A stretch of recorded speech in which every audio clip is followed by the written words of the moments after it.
آگے اللہ سبحانہ تعالیٰ فرماتے ہیں ام حسبتم، کیا خیال کیا تم نے یا سمجھ لیا تم نے، ان یہ کہ تدخلوا الجنت، تم داخل ہو جاؤ گے جنت میں، ولما حالانکہ نہیں، یأتکم آئی تمہارے پاس، مثل الذین مثال ان لوگوں کی، خلو جو گزر چکے، من قبلکم تم سے پہلے، مستہم البأساء پہنچی ان کو سختیاں، بأساء سے مراد یہاں پر مالی سختیاں ہیں، والضراء اور مصیبتیں، اور ضراء سے مراد یہاں پر جسمانی سختیاں ہیں، وزلزلوا اور وہ ہلا مارے گئے، یعنی وہ سختیاں اتنی شدید تھیں کہ ان کی زندگیوں میں گویا زلزلہ آ گیا، حتیٰ یہاں تک کہ یقول الرسول پکار اٹھے رسول، والذین اور وہ لوگ، آمنو جو ایمان لائے، معہ اس کے ساتھ، متی نصر اللہ کب آئے گی اللہ کی مدد۔ اتنی شدید مصیبتیں تھیں کہ رسول پکار اٹھے، رسول کے ساتھ جو اہل ایمان تھے وہ پکار اٹھے، اللہ آپ کی مدد کب آئے گی؟ اللہ خبردار، ان نصر اللہ بے شک مدد اللہ کی، قریب قریب ہے۔ اللہ تعالیٰ فرماتے ہیں کہ سن لو کہ اللہ کی مدد قریب ہے، یعنی جلد تمہیں اللہ تعالیٰ اپنی مدد بھیجے گا۔ اس آیت کا ابتدائی حصہ آپ دیکھیں تو اللہ سبحانہ تعالیٰ فرماتے ہیں کہ ام حسبتم ان تدخلوا الجنہ، کیا تمہیں خوش فہمی ہے کہ تم ایسے ہی جنت میں چلے جاؤ گے؟ ویسے یہ خوش فہمی ہم میں سے ہر ایک کو ہے کہ ہم نے تو جنت میں جانا ہی جانا ہے، چاہے ہمارے عمل جو بھی ہوں۔ ہر شخص یہ آس لگائے بیٹھا ہے، لیکن اس کی قیمت دینے کے لیے تیار نہیں ہے۔ سوال یہ پیدا ہوتا ہے کہ یہاں اس موقع پر یہ بات کیوں آ رہی ہے؟ وہ اس لیے کہ نبی اکرم صلی اللہ علیہ وسلم جب ہدایت کا پیغام عام کر رہے تھے، لوگوں کو شرک سے ہٹا کر توحید پر لانے کے لیے کوششیں کر رہے تھے، تو رسول اللہ صلی اللہ علیہ وسلم اور ان کے اصحاب کو بہت زیادہ تکلیفیں اور مصیبتیں دیکھنی پڑیں۔ یعنی یہ آیت اس وقت نازل ہوئی جب صحابہ سخت پریشانی میں مبتلا تھے، انہیں ناقابل برداشت تکلیفیں پہنچائی جا رہی تھیں، وہ آزمائش کے دور سے گزر رہے تھے اور یہ دور کافی طویل ہوتا جا رہا تھا۔ اللہ سبحانہ تعالیٰ نے ایسے موقع پر یہ آیت نازل فرما کر مومنوں کو تسلی دی۔ اللہ تعالیٰ فرماتے ہیں ام حسبتم ان تدخلوا الجنۃ ولما یأتکم مثل الذین خلو من قبلکم، کیا تم نے یہ سوچ رکھا ہے کہ تم جنت میں داخل ہو جاؤ گے حالانکہ ابھی تک تم پر ایسی کوئی مصیبت نہیں آئی جو پہلے کے لوگوں پر آئی تھی۔ سورہ آل عمران میں انشاءاللہ آپ پڑھیں گے آیت نمبر 142۔ اللہ سبحانہ تعالیٰ فرماتے ہیں ام حسبتم ان تدخلوا الجنۃ ولما یعلم اللہ الذین جاہدوا منکم ویعلم الصابرین، یا تم نے گمان کر لیا ہے کہ تم جنت میں داخل ہو جاؤ گے حالانکہ ابھی تک اللہ نے ان لوگوں کو نہیں جانا جنہوں نے تم میں سے جہاد کیا، اور تاکہ وہ صبر کرنے والوں کو جان لے۔ اللہ تعالیٰ تو سب کچھ جانتے ہیں۔ اللہ تعالیٰ کے جاننے سے مراد یہاں پر یہ ہے کہ اللہ تعالیٰ نے واضح نہیں کیا اور لوگوں پر کہ تم میں سے مجاہد کون ہے اور صابر کون ہے۔ جنت اتنا آسان ٹاسک نہیں ہے، اتنی آسانی سے ملنے والی جگہ نہیں ہے، اس کی قیمت بہت بڑی ہے۔ ایک واقعہ آتا ہے سیدنا خباب بن ارت رضی اللہ تعالیٰ عنہ کا، بیان کرتے ہیں کہ ہم نے رسول اللہ صلی اللہ علیہ وسلم سے شکایت کی، اور آپ صلی اللہ علیہ وسلم اس وقت کعبہ کے سائے میں اپنی چادر کے ذریعے ٹیک لگائے ہوئے بیٹھے تھے۔ ہم نے کہا اے اللہ کے رسول صلی اللہ علیہ وسلم، کیا آپ ہمارے لیے اللہ سے مدد طلب نہیں کریں گے؟ کیا آپ ہمارے لیے دعا نہیں فرمائیں گے؟ رسول اللہ صلی اللہ علیہ وسلم نے فرمایا، تم سے پہلے ایک آدمی کے لیے گڑھا کھودا جاتا، پھر اس کو اس میں کھڑا کر کے آرا لا کے اس کے سر پر رکھ کر اسے 2 حصوں میں چیر دیا جاتا، لیکن یہ اذیت اسے اس کے دین سے نہ روکتی۔ اسی طرح کسی کی ہڈیوں اور پٹھوں سے گوشت لوہے کی کنگھیوں کے ساتھ اتار دیا جاتا، لیکن یہ اذیت بھی اسے دین سے نہ روک سکتی تھی۔ یعنی بہت مضبوط لوگ تھے، اتنی مشکل سچویشن سے بھی گزر رہے تھے۔ پھر فرمایا اللہ کی قسم، اللہ تعالیٰ اس دین کو ضرور پورا فرمائے گا، حتیٰ کہ ایک سوار صنعاء سے حضر الموت تک آئے گا اور اسے اللہ کے سوا اور کسی کا ڈر نہ ہوگا، یا صرف بھیڑیے کا خوف ہوگا کہ کہیں اس کی بکریوں کو نہ کھا جائے۔ اسے بخاری نے روایت کیا ہے۔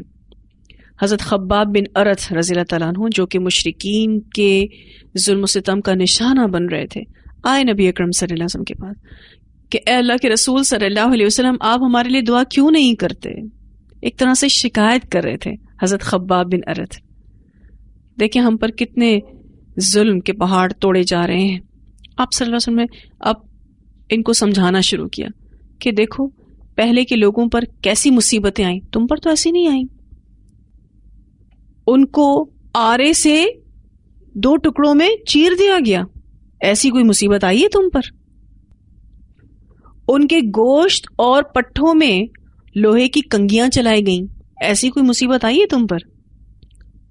وہ مصیبت ان لوگوں کو اپنے دین سے نہیں ہٹا سکی، تم اتنی سی مصیبتوں سے پریشان ہو گئے اور شکایت کرنے آ گئے۔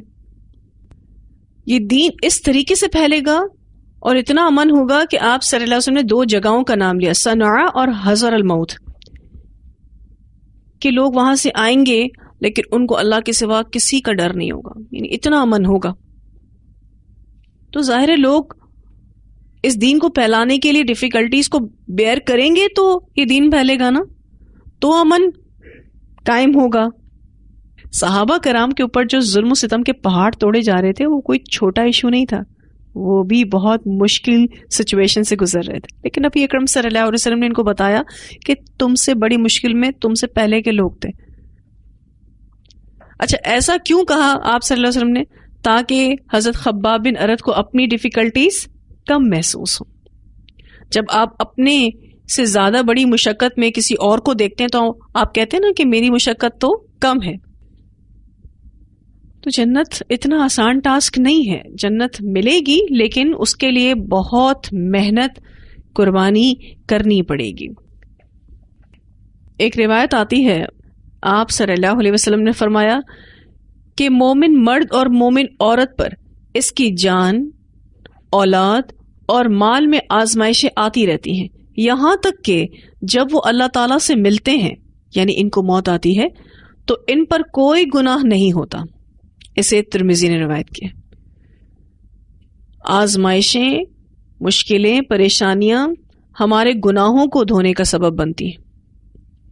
تو جنت کمانا کچھ آسان کام نہیں ہے۔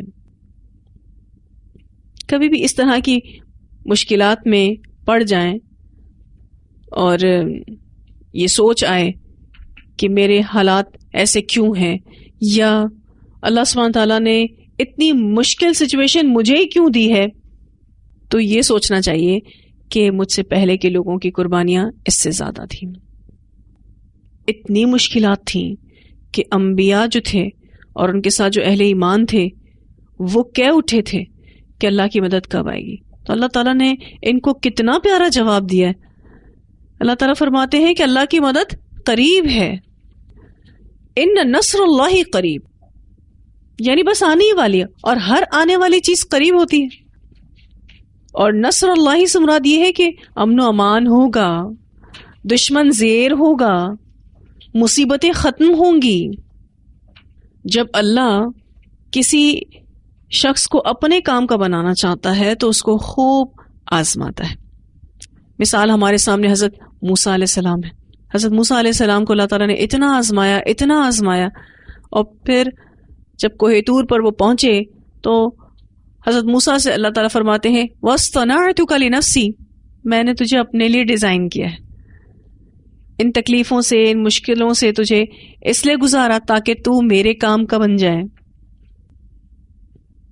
تو اللہ کی مدد ضرور آئے گی، امن و امان ضرور قائم ہوگا، تمہارا دشمن ضرور زیر ہوگا، تمہاری مصیبتیں ختم ہوں گی۔ جیسا کہ میں آپ سے بھی ذکر کر رہی تھی کہ جب اللہ تعالیٰ کسی شخص کو اپنے کام کا بنانا چاہتا ہے تو اس کو خوب آزماتا ہے۔ یہ بات بالکل اسی طرح سے ہے جیسے ایک پکا برتن ہوتا ہے اور ایک کچا برتن ہوتا ہے۔ کچا برتن ایک ٹھوکر سے ٹوٹ جاتا ہے۔ کمہار جب برتن بناتا ہے نا تو اسے خوب آگ میں پکاتا ہے، خوب، اور جتنا اس کو پکاتا ہے وہ اتنا ہی پکا ہو جاتا ہے۔ تو جن لوگوں کی زندگی میں اسلام پر چلنے کی وجہ سے تکلیفیں اور مصیبتیں آتی ہیں وہ پکے برتن بن رہے ہوتے ہیں، اللہ سبحانہ تعالیٰ ان کو مضبوط کر رہے ہوتے ہیں۔ دیکھیں جو تکلیفیں نہیں اٹھاتے، جو مصیبتیں نہیں جھیلتے، وہ اسلام کی کوئی بڑی خدمت نہیں کر سکتے۔ جو اپنی زندگیوں میں بہت آسانیاں چاہ رہے ہوتے ہیں وہ پھر اسلام کی کوئی بڑی خدمت نہیں کر سکتے۔ صحابہ کرام کو آپ دیکھیے تو بڑی بڑی خدمتیں انہوں نے کی، کیونکہ ان کو اللہ تعالیٰ نے آزمائش کی بھٹی سے گزارا۔ کبھی آپ نے گنے کا رس بنتے ہوئے دیکھا؟ کب نکلتا ہے گنے سے رس؟ جب وہ بیلچے سے گزرتا ہے۔ جب تک وہ کرشر سے نہیں گزرتا تب تک اس میں سے رس نہیں نکلتا۔ تو اللہ سبحانہ تعالیٰ جب کسی انسان سے کوئی بڑا کام لینا چاہتے ہیں تو اس کو آزمائش کی بھٹی سے گزارتے ہیں۔ یوں سمجھ لیجئے جیسے گنے کو بیلچے سے گزارتے ہیں، اس کو پکا کرتے ہیں، اس کو چیک کرتے ہیں، اور جو مضبوط نہ ہو تو پھر وہ کوئی کام نہیں کر سکتا۔ اللہ کے دین کا کام کرنے کے لیے بڑا دل چاہیے اور مضبوط دل چاہیے، بہت عزم اور ارادے کی پختگی چاہیے۔ کسی بھی ڈیفیکلٹی میں پڑھ کر یہ کبھی نہ کہیں کہ ہم پر ہی کیوں مصیبت آئی ہے، ہم ہی رہ گئے تھے آزمانے کے لیے۔ دیکھیں کتنی بڑی خوشخبری ہے جو مصیبتوں سے گزر رہے ہیں۔ ان نصر اللہ قریب، اللہ کی مدد قریب ہے۔ یہ خوشخبری دی گئی کہ تکلیف تھوڑے دن کی ہے، اللہ کی مدد ضرور آئے گی، تمہاری زندگیوں میں امن ہوگا، تمہارا دشمن ہار جائے گا، زیر ہو جائے گا، تمہاری مصیبتیں بھی ختم ہو جائیں گی۔ آج ہمیں اسلام کے راستے میں تھوڑی سی تکلیف آ جائے تو ہم گھبرا جاتے ہیں۔ اچھا، گھبرانا فطری چیز ہے، میں آپ سے یہ نہیں کہوں گی کہ آپ گھبرا بھی نہیں سکتے، پریشان بھی نہیں ہو سکتے، ایسا نہیں ہے۔ ٹھیک ہے، فطری طور پر ہم گھبرا جاتے ہیں، لیکن اس سچویشن میں خود کو مضبوط کرنا ہوگا کہ اللہ تعالیٰ ضرور میری مدد کریں گے۔ آپ دیکھیں دنیا میں بھی تو ہم تکلیفیں اٹھاتے ہیں، نہیں اٹھاتے؟ کیا دنیا میں ہماری زندگیوں میں کوئی پریشانی نہیں ہے؟ کیوں نہیں ہے؟ ہر کسی کی زندگی میں کوئی نہ کوئی پریشانی ہے، دنیاوی اعتبار سے بھی، دنیاوی اعتبار سے بھی لوگ ستائے جاتے ہیں۔ تو خوش نصیب ہے نا وہ لوگ جو اللہ کے راستے میں ستائے جائیں، اور پھر اللہ ان کو صبر جیسی نعمت عطا کرے اور پھر ان پر ان کو بھرپور اجر بھی عطا کرے۔ سبحان اللہ، اس سے اچھی کیا بات ہے۔ ہم یہ چاہتے ہیں کہ ہم نے چونکہ قرآن کا کورس جوائن کر لیا ہے، ہم اللہ کے بندے بننے کی کوشش کر رہے ہیں، ہم نیک کام کرنے کی بھی کوشش کرتے ہیں، ہم اپنی نمازوں کو بھی بہتر بنانے کی کوشش کر رہے ہیں، اور ہم اپنی دیگر عبادات کو بھی بہتر بنانے کی کوشش کر رہے ہیں، ہم اذکار بھی کرتے ہیں، تو ہم کہتے ہیں کہ اب ہماری زندگی میں کوئی پریشانی نہیں آنی چاہیے۔ کیوں؟ کیونکہ میں تو قرآن پڑھ رہی ہوں۔ اچھا، ایک اور بات کہ ہم یہ بھی نہیں چاہتے کہ ہماری دنیا ڈسٹرب ہو۔ ہم قرآن پڑھ رہے ہیں، اس کا ہرگز یہ مطلب نہیں کہ ہماری دنیا ڈسٹرب ہو، وہ ایز اٹ از رہنی چاہیے، اس میں کسی قسم کا خلل نہیں آنا چاہیے، وہاں کی روٹین بالکل ڈسٹرب نہیں ہونی چاہیے، ہماری نیندیں بھی پوری ہونی چاہیے، ہماری شاپنگز بھی پوری ہونی چاہیے، ہمارے سارے کام بھی پورے ہونے چاہیے، اس لیے کہ میں اللہ کا کام کر رہی ہوں، میرے کام تو جھٹ بننے چاہیے، میری زندگی میں تو کسی قسم کا کوئی ڈسٹریکشن نہیں آنا چاہیے، کوئی ہرڈلز نہیں آنی چاہیے، کوئی پریشانی نہیں آنی چاہیے. میں کھاؤں بھی تو ٹائم پر، میں سوؤں بھی تو ٹائم پر، ٹھیک ہے. میرے کام جو ہے وہ مخلوق میں سے بہت سارے لوگ کر دیں. کیوں؟ کیونکہ میں تو قرآن پڑھتی ہوں. میرے لیے تو آسانیاں ہی آسانیاں ہونی چاہیے. اگر ہم چاہتے ہیں کہ ہماری مرضی کے مطابق سب کچھ چلے تو بھی ہم دین کا کام نہیں کر سکتے. آپ اپنے ارادوں کو کئی بار ٹوٹتا ہوا دیکھیں گے تبھی تو اللہ کو پہچانیں گے. آپ اپنی مرضیوں کے خلاف ہوتا بہت بار دیکھیں گے تبھی تو اللہ تعالیٰ کو پہچانیں گے. اور آپ کو پتا چلے گا کہ دین پر چلنا اتنا آسان نہیں ہے. ایک وقت آئے گا، ترمذی کی روایت ہے، قیامت سے پہلے دین پر چلنا، دین پر عمل کرنا گویا ایسے ہوگا جیسے کسی نے دہکتا ہوا کوئلہ اپنی ہتھیلی پر رکھا ہے. ہاتھ پر رکھے تو بھی جلے گا، پھینک دے تو آگ لگے گی. یعنی اتنا ڈیفیکلٹ ہو جائے گا دین پر عمل کرنا. آج اس فتنے کے دور میں دین پر عمل کرنا آسان تو نہیں ہے، لیکن پھر بھی ہم بہت بہتر سچویشن میں ہیں. ہم اپنے سے پہلے لوگوں کو دیکھیں تو وہ بہت ہی زیادہ مشکل سچویشن میں تھے. ہم دین کا کام کرنا چاہتے ہیں اس صورتحال میں کہ ہماری روٹین ڈسٹرب نہ ہو اور ہماری زندگیوں میں آسانیاں ہوں اور ہمیں بے شمار سہولتیں ملیں تو ہم کرنے کے لیے تیار ہیں. ذرا سی ڈیفیکلٹی آتی ہے تو ہم سب سے پہلے جو چیز چھوڑتے ہیں وہ کیا چھوڑتے ہیں؟ اللہ کے دین کو، اللہ کی عبادات کو، سب چھوڑ دیتے ہیں. تو اتنا آسان نہیں ہے جنت کمانا. اور اللہ تعالیٰ نے یہاں بتا بھی دیا کہ جنت نہیں مل سکتی اتنی آسانی سے. اتنا آسان ٹاسک نہیں ہے یہ جنت کو پا لینا. البتہ اللہ کی مدد ضرور آتی ہے.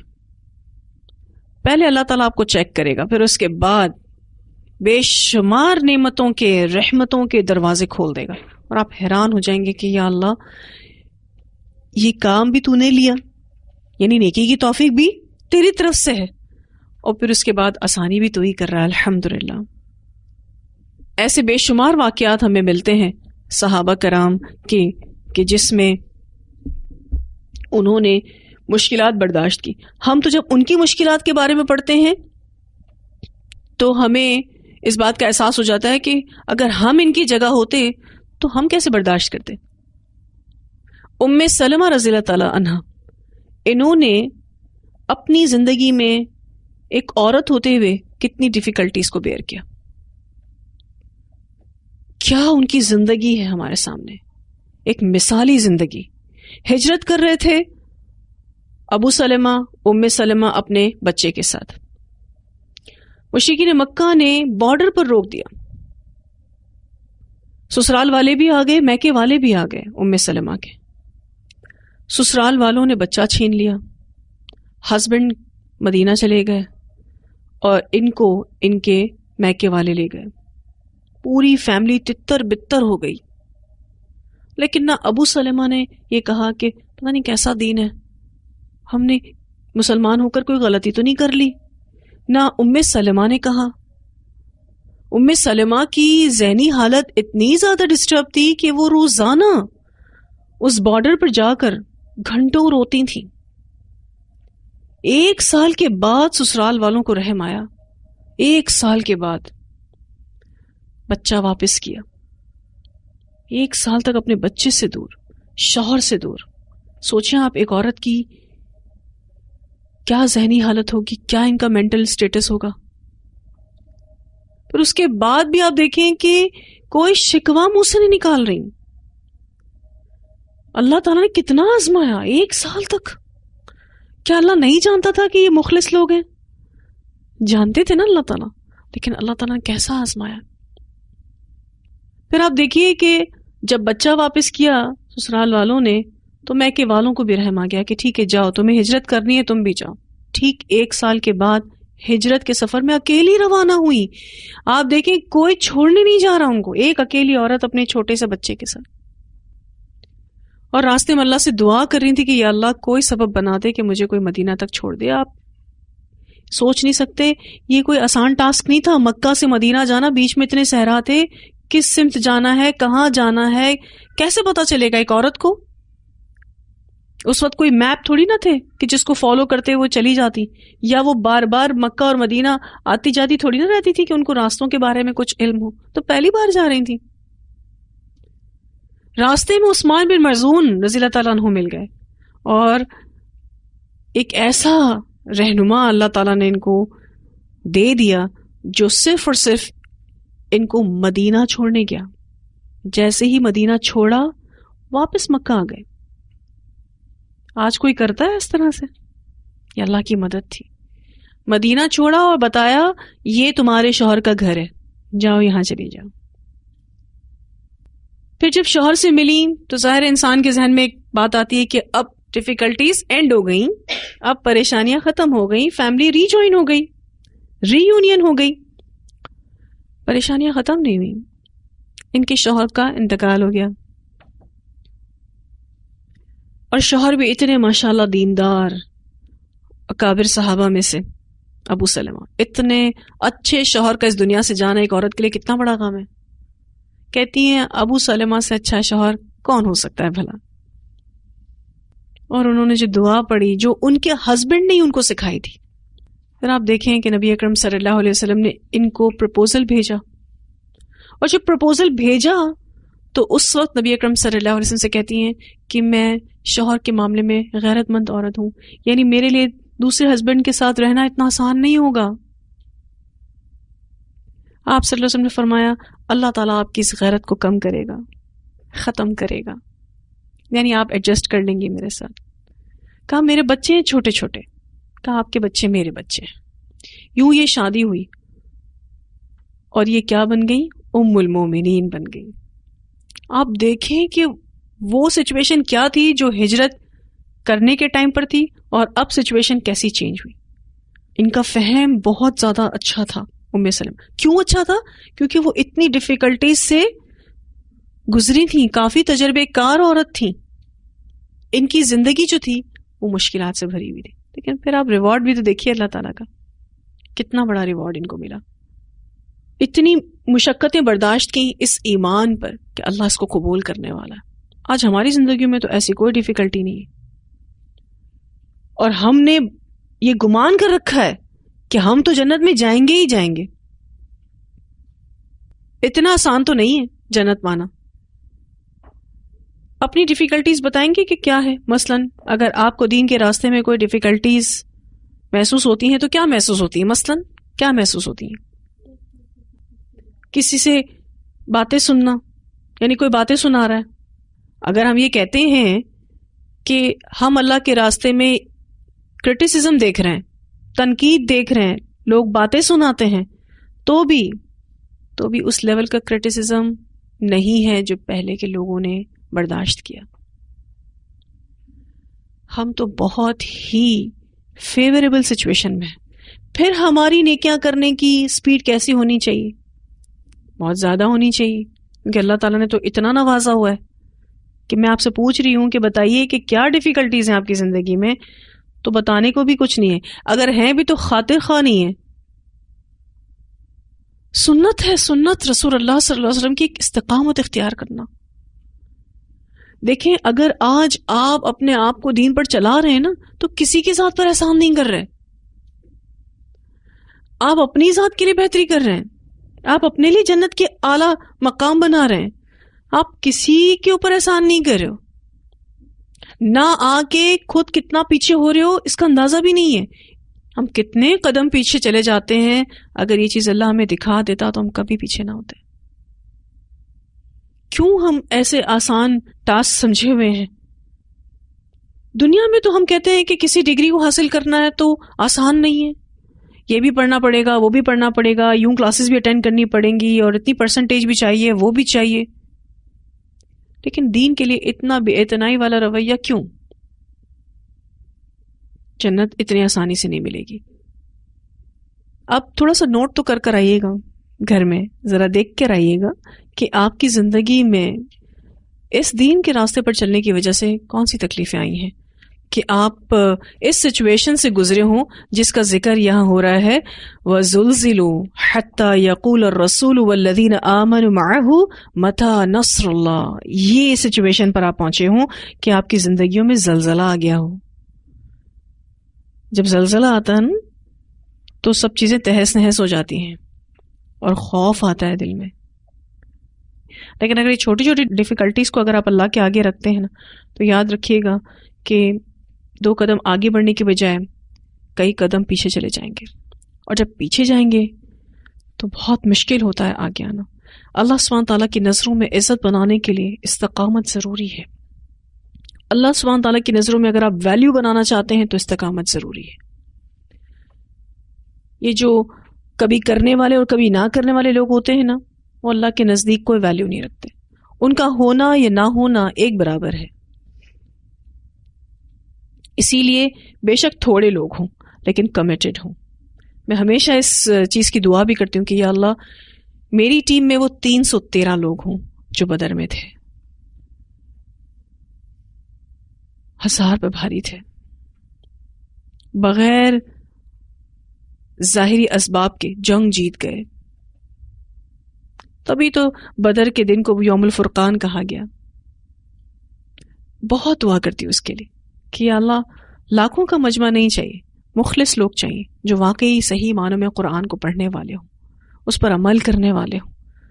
جس تک بھی میری آواز پہنچ رہی ہے یا اللہ ان میں اخلاص پیدا کر دے، کیونکہ آپ دیکھیں یہی چیز کام آئے گی اور کوئی چیز کام نہیں آئے گی.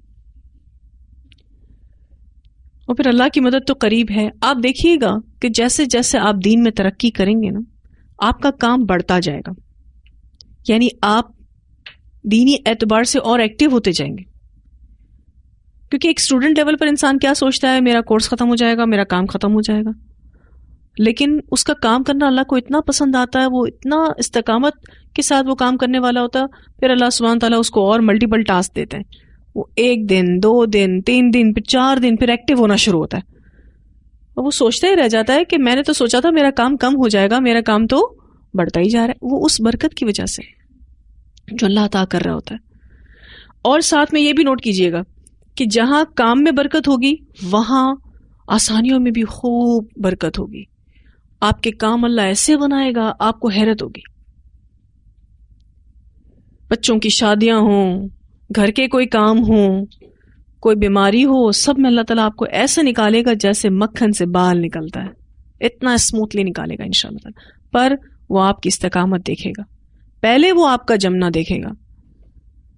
پھر جب دنیا میں اتنی آسانیاں ملیں گی یہ اس بات کی انڈیکیشن ہوتی ہے کہ انشاءاللہ جنت میں بھی جائیں گے.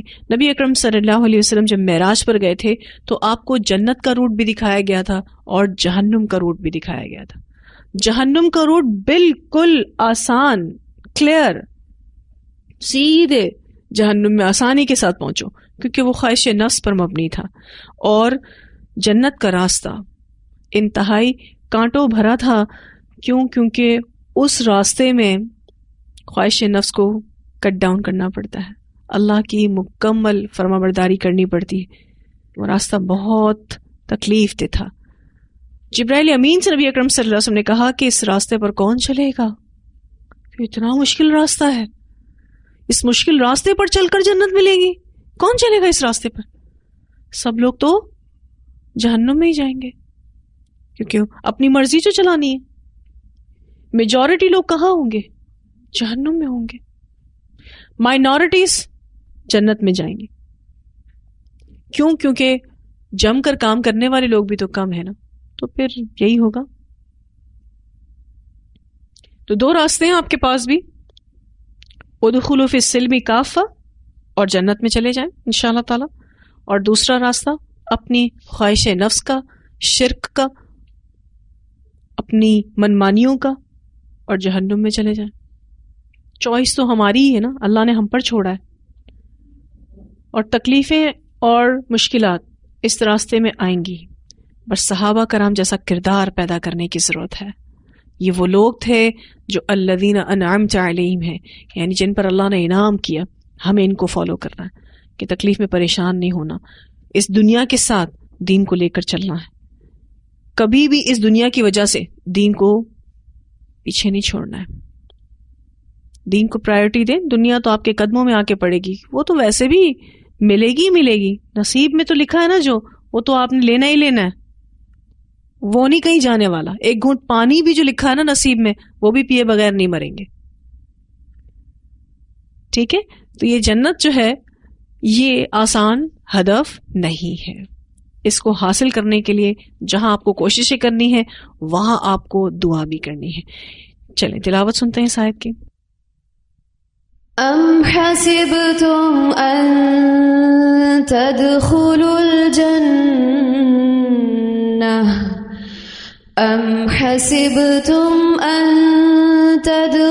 الجنة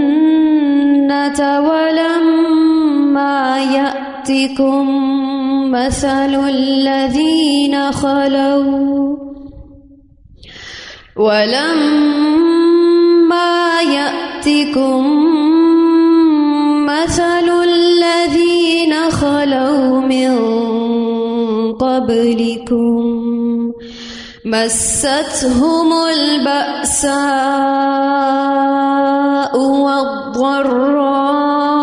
والضراء وزلزلوا حتى يقول الرسول والذين آمنوا معه متى نصر الله ألا إن نصر الله قريب. خلاصہ یہی ہے کہ ہماری زندگیوں میں کوئی ایسی مشقتیں نہیں ہیں جو پہلے کے لوگوں کی زندگیوں میں تھیں. اگر ہم حضرت بلال کی زندگی کو بھی دیکھیں تو حضرت بلال پر جو ظلم و ستم کے پہاڑ مشرکین مکہ توڑا کرتے تھے, جو اذیتیں ان کو دیا کرتے تھے, وہ اذیتوں کا تصور بھی ہمیں اندر سے ہلا دیتا ہے. تپتی دھوپ میں ان کو لٹایا جاتا تھا اور اتنا مارا جاتا تھا, پھر اس کے بعد بھاری پتھر سینے پر رکھ کر گرم ریت پر لٹا دیا جاتا تھا,